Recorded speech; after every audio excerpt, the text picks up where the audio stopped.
This movie tells a story about two friends on a horror-filled road trip and live stream the most terrifying night of their lives.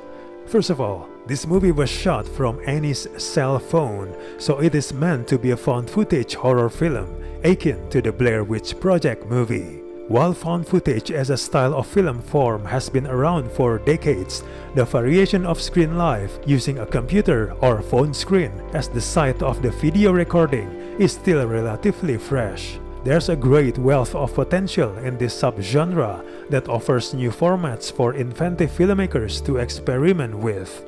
Unfortunately, this movie cannot even manage to use its format well. The movie doesn't appear interested in using the techniques that the screen live format offers, rather than try to utilize the potential and the limits that come with faithfully adhering to the realism of a live stream format.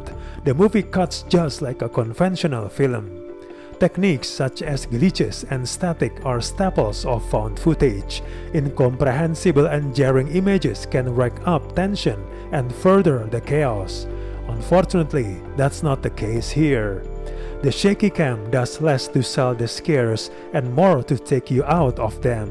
The more it attempts to channel its slapstick, the more it becomes difficult to see what's happening.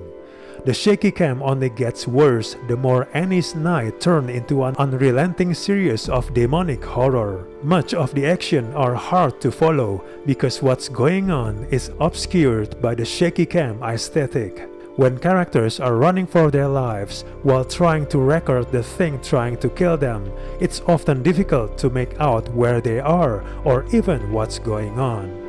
Its execution and limited scope of vision make this movie feel like a disconnected series of horror moments rather than a coherent narrative.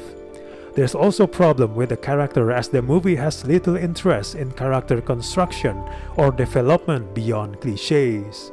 Annie, as the protagonist who has exasperatingly unbearable qualities, has no motivation or even curiosity that would urge her to explore the mysterious evil that derails her journey. She just crashes into one situation after another, making for an episodic string of violent encounters. There are many horror films that have delivered obnoxious characters who are still worth rooting for, or who are easy to gleefully root against as they are slaughtered. Unfortunately, that's not the case here, because the movie doesn't provide Annie with any sort of depth and ends up as a cheap attempt at a shortcut to provocation. It lacks a compelling human bond that would ground us in the narrative. The movie doesn't offer anything scary either. It doesn't offer patient plotting that builds dread so that scares can come as a rushing release of tension.